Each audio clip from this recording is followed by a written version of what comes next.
Opa, voltamos. Que luta. Não fala.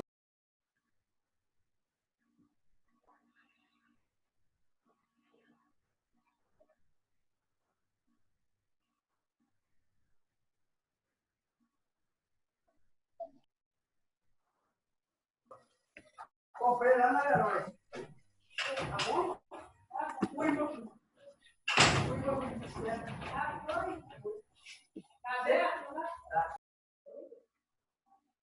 Não estou voltando agora.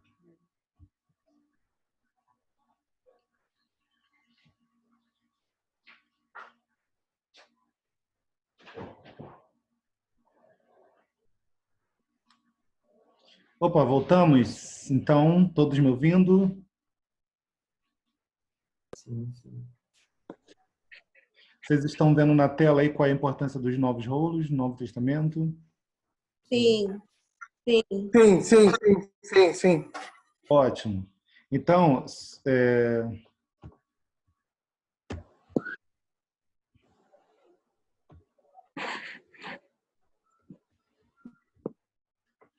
só voltando aqui, a gente estava falando sobre Moisés informar que viria um profeta semelhante a ele, então o que ele fez faria, né? Então, se ele começou um ministério, se ele começou uma escrita, se ele começou profecias, alguém vai concluir. Em Malaquias, um dos últimos profetas do chamado Antigo Testamento, ele continua esperando esse profeta, ele continua esperando esse mensageiro, esse pregador dessa aliança, né? Daniel, ele termina o seu ministério, o anjo orientando para ele não dar como concluído as suas profecias. Apocalipse, né?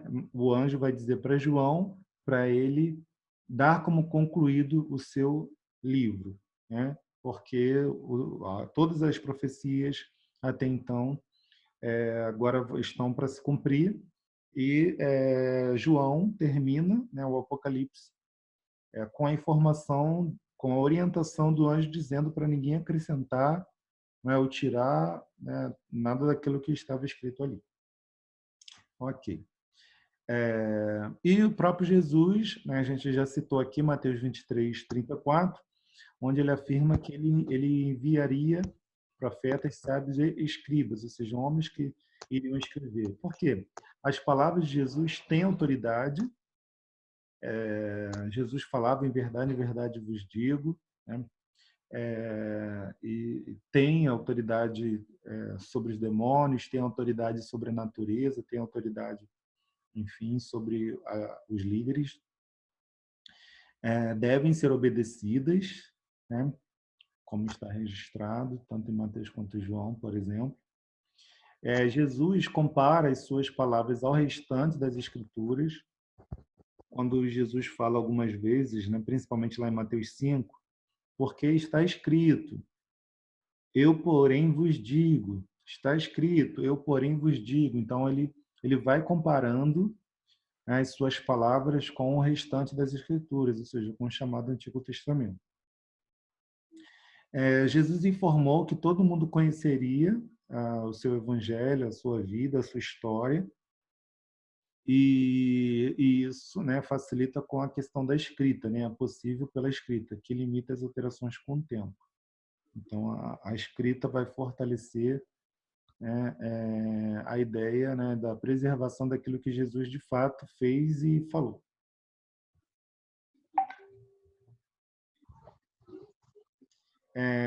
E aí surge uma pergunta importante, né?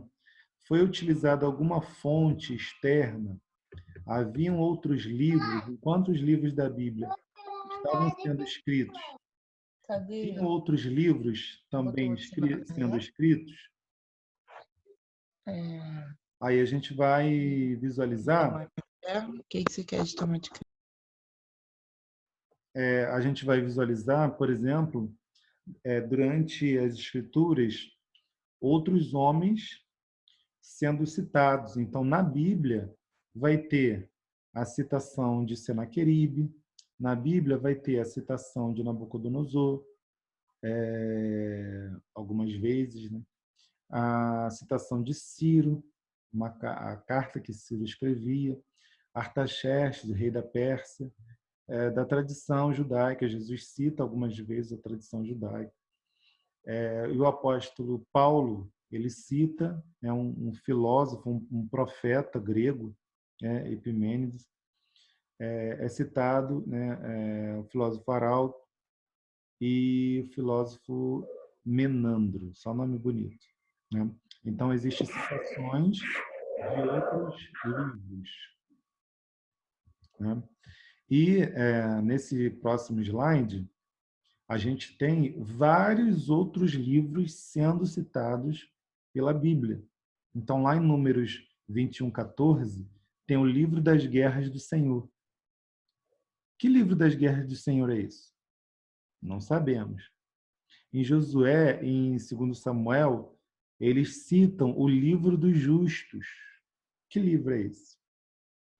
1 Reis cita o livro da história de Salomão, ou os estudos de Salomão, ou o livro das histórias dos reis de Israel, o livro da história dos reis de Judá, o livro da história de Natã, o profeta, profecia de Aías. Então, a Bíblia ela vai citar diversos outros livros que existiam.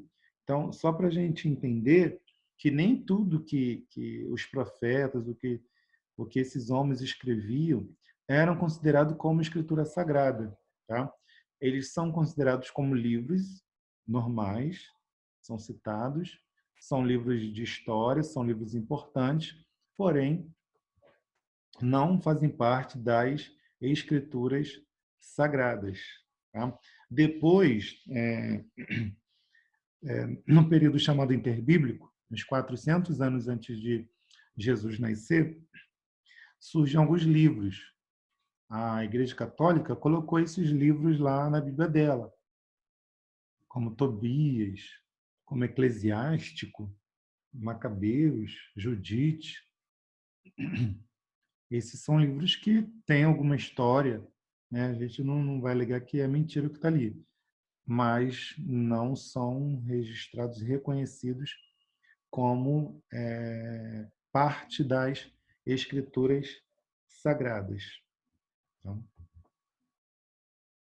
e aí, como é que foi definido o que era e o que não era parte das escrituras sagradas, né? Então, a gente vai ter aí a leitura pública, não deveria ser apenas para os destinatários das cartas, mas para todos os demais membros da igreja, quando, por exemplo, alguém pode ler, por favor, Colossenses 4,16? Alguém pode abrir aí e ler o que está escrito lá em Colossenses 4,16? A gente vai ler o Colossenses e Tessalonicenses só para dar um exemplo.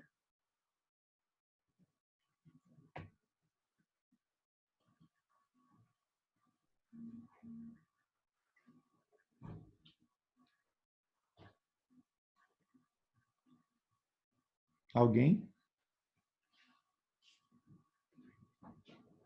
E uma vez lida esta epístola perante vós, providenciai, porque seja também lida na igreja dos Laodicenses e a de Laodiceia. Lede-a igualmente perante vós. Então, o apóstolo Paulo, ele está alegando aí que ele está escrevendo a carta para os colossenses, mas essa mesma carta, depois, ela teria que ser enviada para os colossenses, para a igreja de Colossos, para ser lida lá também. Então, era um costume que as cartas dos discípulos, que a carta dos apóstolos, elas corressem pelas igrejas. E é claro que para chegar mais rápido em várias igrejas diferentes, era necessário cópias, né? Então já ou o próprio escritor ele poderia fazer várias cópias, ou ele enviava uma carta e essa carta ela ia passando de mão em mão pelas igrejas. Por exemplo, o livro de Apocalipse, ele é uma carta para as 7 igrejas da Ásia. Então, ou João escreveu um livro só, que é o Apocalipse, e mandou passar de mão em mão, ou foi escrito 7 cópias e foi enviado para as 7 igrejas. Tá? Então, a ideia era que as cartas não ficassem com apenas o seu destinatário, mas que fosse lida pelas igrejas em outros locais mais distantes também. E 1 Tessalonicenses 5, 27. Quem pode ler? Conjuro-vos pelo Senhor que esta epístola seja lida a todos os irmãos.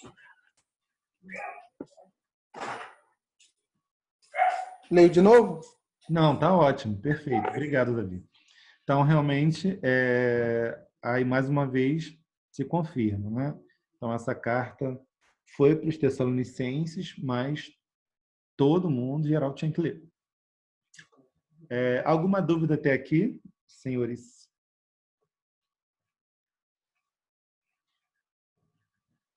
Não, também não. Não, tranquilo até aqui.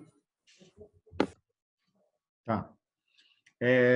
Aí um outro detalhe dentro disso, né? Como foi definido o que era o que não era parte das Escrituras, a gente tem um exemplo registrado lá em 1 Timóteo 5,18, que ele pega um pedaço do que está escrito em Deuteronômio, um pedaço do que está escrito em Lucas, e ele chama os dois de Escritura. Então, por exemplo, lá em Deuteronômio 25:4, Moisés escreveu: não atarás a boca ao boi quando trilhar. E em Lucas 10:7, Lucas escreveu o que Jesus disse: ficai na mesma casa, comendo e bebendo do que eles tiverem, pois digno é o brilho do seu salário. Não andeis de casa em casa. Então, o apóstolo Paulo, depois, ele escreve para Timóteo, lá em 1 Timóteo 5,18, e ele diz assim: porque diz a Escritura, no singular, ele junta tudo, o que está em Deuteronômio e o que está em Lucas. Ele chama tudo de Escritura. Então, para o apóstolo Paulo, o Evangelho faz parte da Escritura. O que Lucas escreveu acerca da vida de Jesus, o que Jesus falou, faz parte das Escrituras Sagradas. Tem o mesmo peso que a Torá. Tem o mesmo peso que Deuteronômio. Deu para entender essa parte?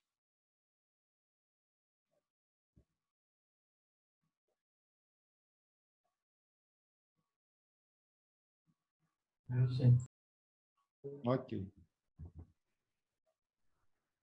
E aí, um outro exemplo que eu tinha citado lá na primeira aula é o apóstolo Pedro agora. O apóstolo Pedro, ele vai citar as cartas de Paulo. É legal esses 2 versículos por vários motivos, né? Tem muita coisa, esses 2 versículos falam sobre muita coisa. Uma delas é o seguinte: Pedro lia as cartas de Paulo.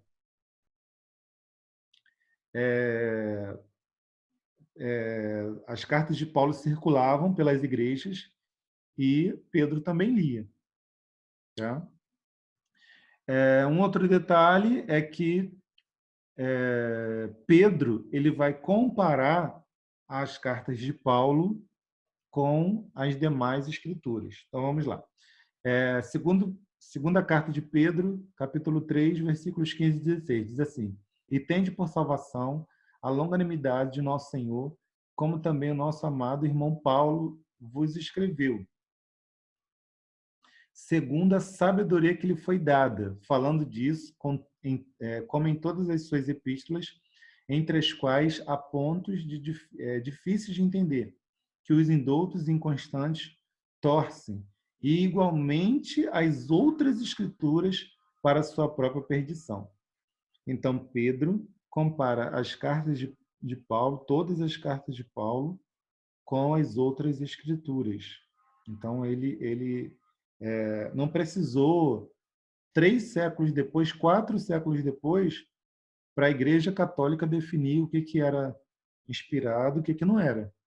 Né? Já nos dias dos apóstolos, Pedro e Paulo, por exemplo, eles vão reconhecer as suas cartas, né, os seus registros como parte das Escrituras Sagradas, como esses novos rolos que Jesus falou que surgiriam, como esses escribas que Jesus predisse que iriam aparecer, né? Então, eles vão confirmando entre eles quais são essas cartas. E aí, nesse próximo slide, qual é a ideia dele? A gente não vai decorar, não precisa decorar esses nomes todos, é só para a gente entender sempre a ideia. Até porque, se a gente quiser se aprofundar, todos esses pontos que a gente está aqui falando, eles podem ser aprofundados de maneira muito maior. Né? Tem muitos livros. Só, por exemplo, desse slide aí, que fala sobre, né, os primeiros parágrafos, pelo menos, que falam sobre as cartas que os discípulos dos discípulos escreviam. Eu tenho um livro de mais de 800 páginas. Né? Se a gente pegar os escritos de cada um desses homens, são volumes e mais volumes imensos que eles deixaram registrados. Né? Então, é muita coisa para estudar. Então, a nossa ideia aqui é só entender, né, a base, só entender aí o conceito, a ideia. Então, o que vai dizer aqui? Policarpo, bispo de Esmirna, cerca do ano 110, é o primeiro que vai citar, né, 17 livros do chamado Novo Testamento. E ele considera esses 17 livros, essas 17 cartas, como parte das Escrituras Sagradas. Tá? Policarpo foi um homem que foi morto pelo Império Romano, né? E ele deixou muita coisa escrita, mas ele cita aí claramente 17 cartas do Novo Testamento. Então, faltou ele citar 10. Isso significa que ele não conhecia essas 10? Não. Ele poderia conhecer as outras 10 cartas, porém ele só não cita em seus registros que chegaram até nós hoje. Mas não quer dizer que ele não conhecia os outros 10. Tá? Então, já aí no final do primeiro século, início do segundo século, a igreja já conhecia aí as cartas, né, os livros do Novo Testamento. Aí diz aí, no segundo século, há citações e cópias da maioria dos livros do Novo Testamento. Por Inácio, bispo de Antioquia, Papias de Hierápolis, Justino Marte, o herege Marcião. Marcião, ele vai falar um monte de bobice, né, um monte de heresia, mas ele acaba citando os livros do Novo Testamento. Então, enfim, conta porque na época, aqui a gente não está falando sobre que esses homens eram santos, os pais da igreja maravilhosos, não. Né? São homens que registraram e, através desses registros, a gente consegue, né, ver que já na época deles já tinha o Novo Testamento. O apologista e asceta sírio Tatiano, também o Irineu, bispo de Lyon, o Hipólito de Roma e outros homens citaram aí a maioria dos livros do Novo Testamento. Como eu disse, os que quase não são citados são as cartas de Paulo a Timóteo, as cartas de João, os últimos livros do Novo Testamento. Justamente por serem os últimos, então eles são citados menos. No início do século III, Clemente de Alexandria e Orígenes de Alexandria, os dois escreveram comentários sobre os 27 livros do Novo Testamento. E Tertuliano de Cartago e Dionísio de Alexandria reconheceram a maioria desses livros. Aí, o que vai surgir? Né? Dentre esses homens todos, vão ter aqueles que vão colocar como o mesmo peso de igualdade outras cartas que surgiram depois, ou desprezavam algumas cartas, enfim. Vai ter essas situações aí depois, lá pelo século III, por exemplo. Aí Eusébio de Cesareia, em 331 depois de Cristo, é solicitado por Constantino que copie em grego os 27 livros do chamado Novo Testamento. Então, ele tem a missão de copiar. Ele compara, né, vários registros até então e faz a sua versão do Novo Testamento. Atanásio de Alexandria, em 367, lista os 27 livros, e Jerônimo de Estridon, em 383 d.C., começou a tradução para o latim, né, a chamada Vulgata, né, a Vulgata Latina, já com os 27 livros do Novo Testamento. Depois de tudo isso, surgem os concílios, ou seja, a igreja da época, as autoridades eclesiásticas, elas vão se reunir para definir, para colocar um ponto final e dizer quais são os livros que faz parte da Bíblia. Tá? Então, tem aí, no outro slide, isso. Nesse slide aqui, tem lá a Igreja do Oriente. É muito importante, né, resumidamente falar, tem muito católico que diz que a Igreja Católica foi a primeira igreja. Só que a primeira igreja foi em Jerusalém, muito longe de Roma. Não era a Igreja Católica Apostólica Romana. Mas tudo bem. Né? A igreja de Atos lá estava em Jerusalém. A igreja ela cresceu por vários países. Resumindo, chegou um período em que vários líderes de vários países se juntaram e estabeleceram o líder de Roma como o líder da igreja. O que vocês acham? A igreja não mudou muito ao longo dos séculos, né? Vocês acham que todo mundo concordou com essa ideia de ter um líder só em Roma?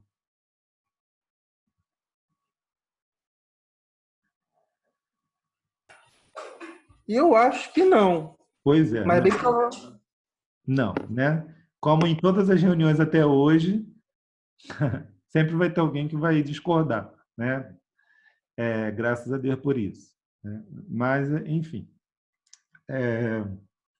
Então, quando surge a Igreja Católica Apostólica Romana, tinha outra igreja. Na verdade, tinha igrejas que não estavam ligadas a Roma. Então, Roma nem forçando a barra foi a primeira igreja. Não foi porque a Bíblia diz em Atos que eles estavam reunidos em Jerusalém. A Igreja dos Apóstolos foi o início da igreja. E quando surge a igreja centralizada em Roma e as questões de papas e tudo mais, tinham igrejas, a igreja grega, igrejas separadas que não seguiram Roma. Tá? Então, aqui são concílios, são reuniões de lideranças da igreja em vários locais para decidir os livros do chamado Novo Testamento. Então, lá no Oriente, lá na Ásia, vai ter a igreja, o concílio lá em Laodiceia. No Ocidente, na África, tem concílio. Em Cartago, tem outro concílio. Aí o Papa Inocêncio vai reunir as lideranças em outro concílio.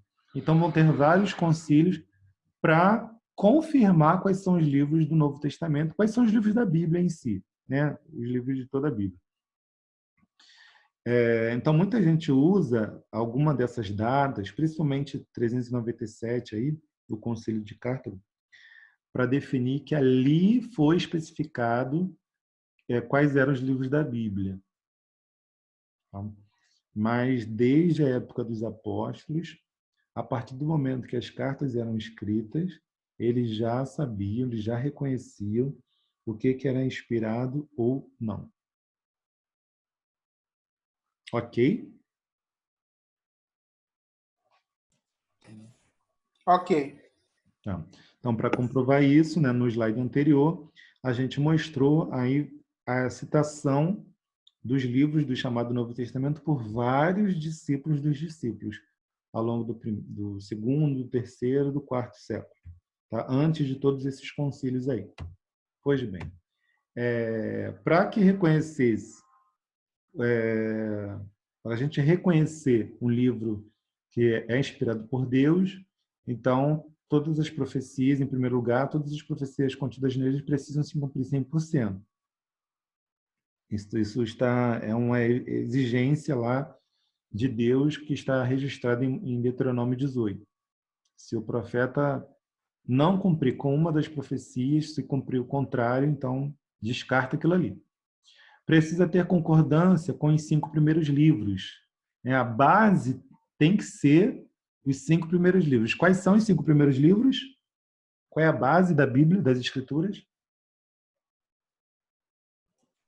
Gênesis, Êxodo, Levítico, Número, Deuteronômio. Isso.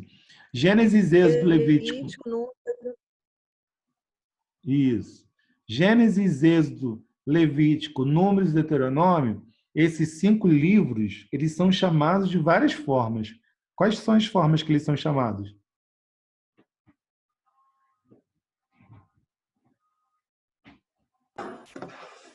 Torá, Lei de Deus. Pentateuco. Isso, ótimo. Ou Lei de Moisés também, né? É isso aí. Então, um livro inspirado, ele precisa concordar com a Torá, ele precisa concordar com o Pentateuco.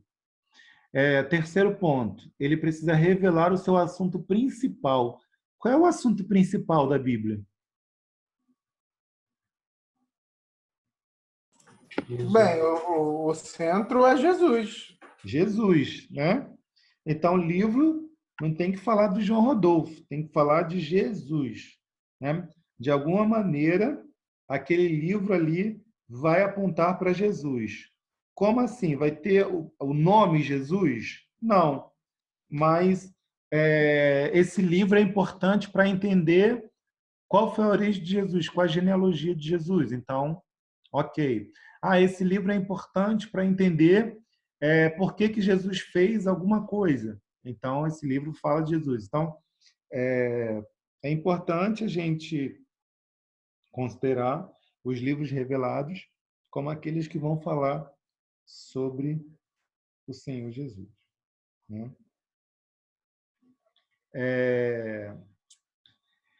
Aí o apóstolo Paulo vai dizer, né? Se chegar um anjo hoje e revelar para a gente um outro evangelho, amaldiçoa esse anjo, né? Maldito, porque está fora. Isso aconteceu, né? Os mormons, eles têm o outro evangelho de Jesus Cristo. Um anjo lá, o anjo Moroni, revelou para eles um outro evangelho, só Jesus. Então, a gente precisa apontar para Jesus, não para outras pessoas. Em quarto lugar, ensina-nos a viver, né? Ensina-nos a viver como ser humano, como filho de Deus, como pai, como mãe, como filho, enfim, como empregado, etc. Em quinto lugar, recebe confirmação científica, embora não seja esse foco, né? Então, de alguma maneira, ele vai confirmar com a história,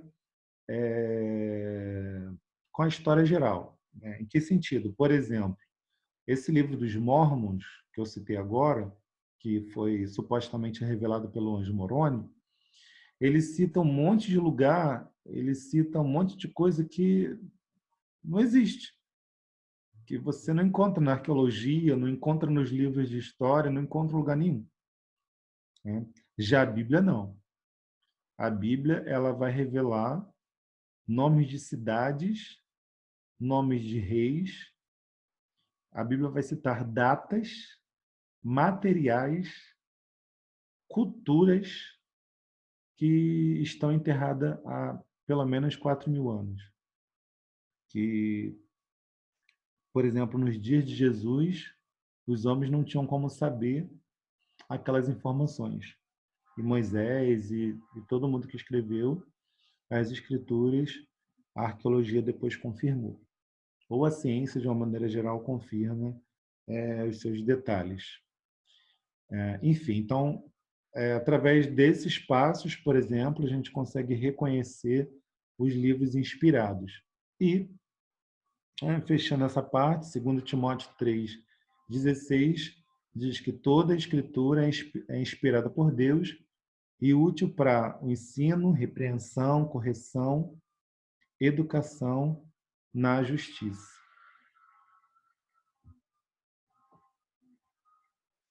Opa, acho que caiu alguma coisa aqui.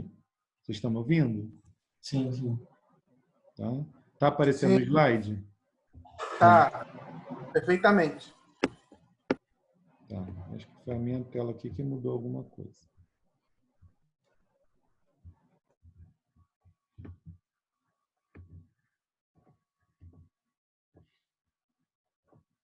E aí surge a pergunta, né? Como as escrituras... Oi, Rodolfo, oi. daqui a uns 9 minutos e pouco, esse link vai cair. Tá, tá bom. Ótimo. Tá? Desculpa a interrupção, só... Não, não, é legal, porque aí eu já, antes de acabar os 9 minutos, eu já concluo esse assunto. Tá? Como as escrituras foram espalhadas pelo mundo. Então, aqui nesses próximos slides, eles vão mostrar como as escrituras foram espalhadas. Então, de 1500 a.C. até cerca de 400 a.C., o Taná, ou seja, o chamado Antigo Testamento, foi escrito. Já no terceiro século antes de Cristo, lá pelo ano de 200 e pouco, o Taná, o Antigo Testamento, foi traduzido para o grego, né, para a língua mundial da época, né, como se fosse o inglês hoje, né, que todo mundo fala em vários países. Então, na época era o grego, então o Antigo Testamento foi traduzido para o grego, na tradução chamada de Septuaginta. Nos dias de Jesus, nos dias dos apóstolos, a Septuaginta era muito usada. Então, no século I é escrito o Novo Testamento. A partir do segundo século, aí a gente começa a ter centenas de cópias dos escritos dos apóstolos. Que aí vai 96 cópias gregas do Novo Testamento manuscritas em estilo uncial, no estilo maiúsculo, em papiro, na época só papiro, quase 100 cópias de papiro. Depois, no século II, vai surgir, a gente tem hoje 400 cópias manuscritas do Novo Testamento na língua siríaca, ou seja, os homens da Síria, eles pegaram o Novo Testamento e traduziram para a sua própria língua, já no segundo século, quando as cópias já começaram a circular pelas igrejas. Ainda no segundo século também, a gente tem cópias, né, pelo menos 70 cópias manuscritas, de traduções para o latim, porque na época, embora a língua oficial do Império era o grego, né, a língua do mundo era o grego, mas o império que dominava era Roma. Então, a gente tem aí 70 cópias de Roma, né, do latim, espalhadas aí pela África e tudo mais. Então, a partir do século III, a gente vai ter cópias de línguas, diversas línguas, de diversos dialetos do Egito, né, lá na África, né, o dialeto chamado copta. Aí vai ter vários tipos de dialeto, saítica, borei, isso tudo são dialetos lá do copta, do Egito, e de outras línguas, tá? A versão gótica, da Armênia, Etiópia, geórgica, nubiana, arábica, eslavo. Então, aí a partir do terceiro século, a Bíblia está se espalhando pelo mundo. O chamado Novo Testamento, então, eles estão todo mundo está copiando, está traduzindo, né? É muito interessante isso. A partir do século IV, aí sim a gente vai ter cópias do pergaminho. Então aí a gente tem várias cópias, né? Tem quase 300 cópias catalogadas do Novo Testamento em pergaminho. O que é o pergaminho mesmo? Pele de animais. Pele de animais, né?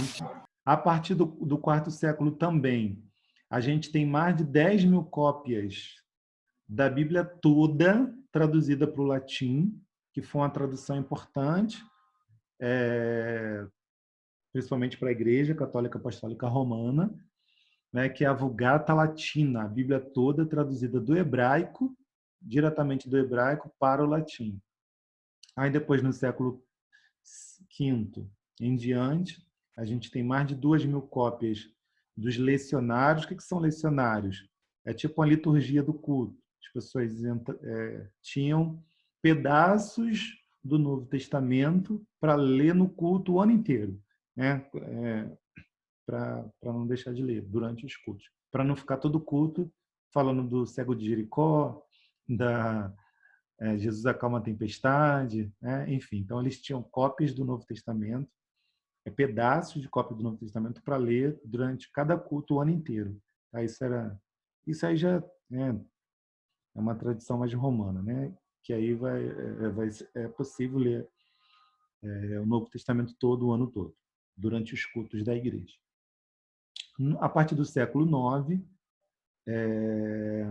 mais de 2.000 cópias, aí já no estilo minúsculo. Aí não é mais um uncial, letra maiúscula, aí é no minúsculo. Então, muitas cópias, né? Quase 3.000 cópias no minúsculo.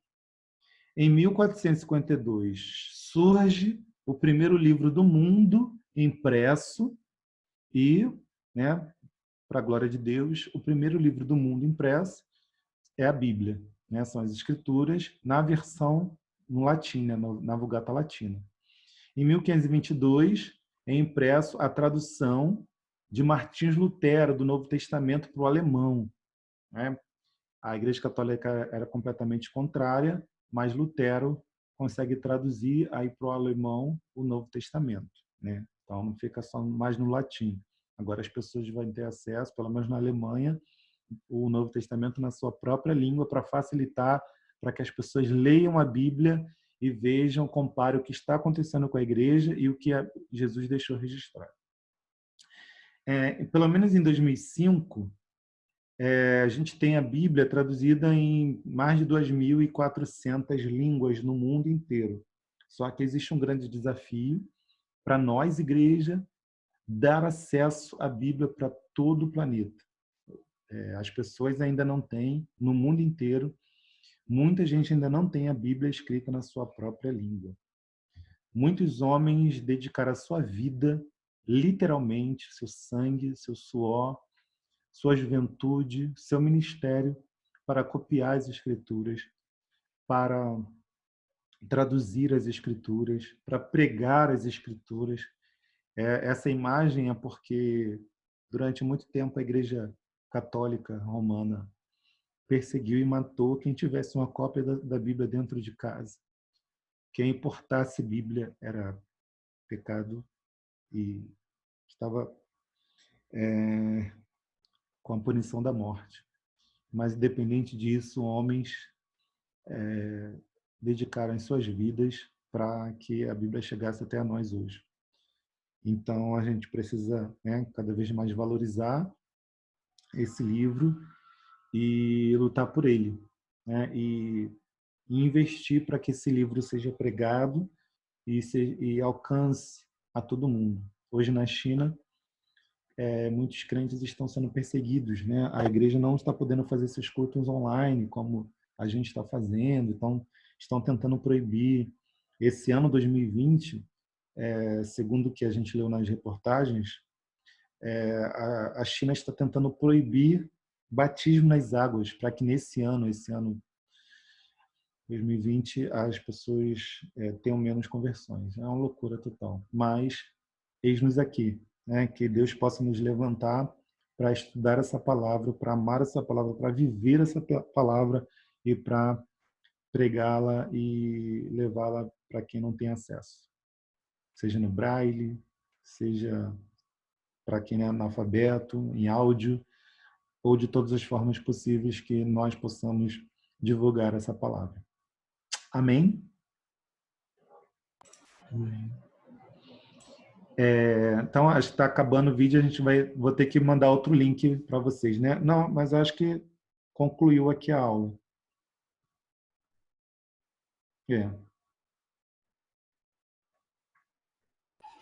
Acabou por hoje, então?